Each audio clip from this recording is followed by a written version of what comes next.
और माननीय सभापति महोदय, मुझे इजाजत दीजिए, ये केवल राजनीति कर रहे हैं। स्वामीनाथन कमेटी की रिपोर्ट में जब ये कहा गया कि लागत पर 50% मुनाफा देकर समर्थन मूल्य घोषित करना चाहिए, यूपीए की सरकार ने, जब मनमोहन सिंह प्रधानमंत्री थे, उन्होंने साफ तौर पर यह कैबिनेट नोट है, मैं इसको सामने सदन के रखना चाहता हूं। इन्होंने ये कहा कि एमएसपी को उत्पादन की भारित औसत लागत से 50% अधिक तय करने की सिफारिश पर यूपीए सरकार ने कैबिनेट में यह कहते हुए स्वीकार नहीं किया कि सीएसीपी द्वारा प्रासंगिक कारकों की व्यवस्था पर विचार करते हुए एक वस्तुनिष्ठ मानदंड के रूप में एमएसपी की सिफारिश की गई है। इसलिए लागत पर कम से कम 50% की वृद्धि निर्धारित करना बाजार को विकृत कर सकता है।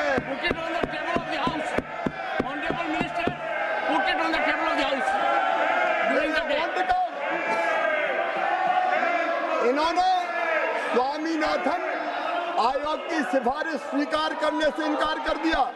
ये कांतिलाल भूरिया जी का जवाब, तत्कालीन कृषि मंत्री, उन्होंने कहा कि स्वीकार नहीं किया जा सकता।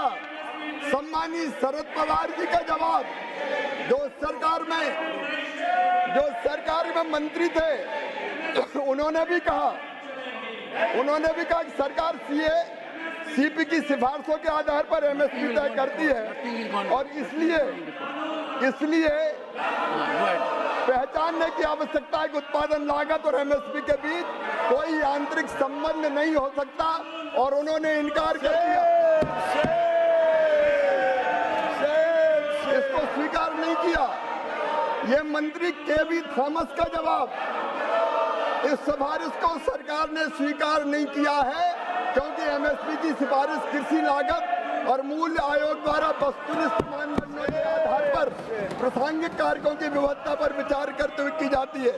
ये कैबिनेट नोट इनकी सरकार का, माननीय सभापति महोदय, मैं रखता हूं, लेकिन कैबिनेट नोट में इन्होंने राष्ट्रीय किसान आयोग द्वारा राष्ट्रीय नीति में शामिल न की गई सिफारिश, जब यह सिफारिश की गई कि एमएसपी उत्पादन की भारित औसत लागत से कम 50% से अधिक होना चाहिए, कैबिनेट नोट में यह लिखा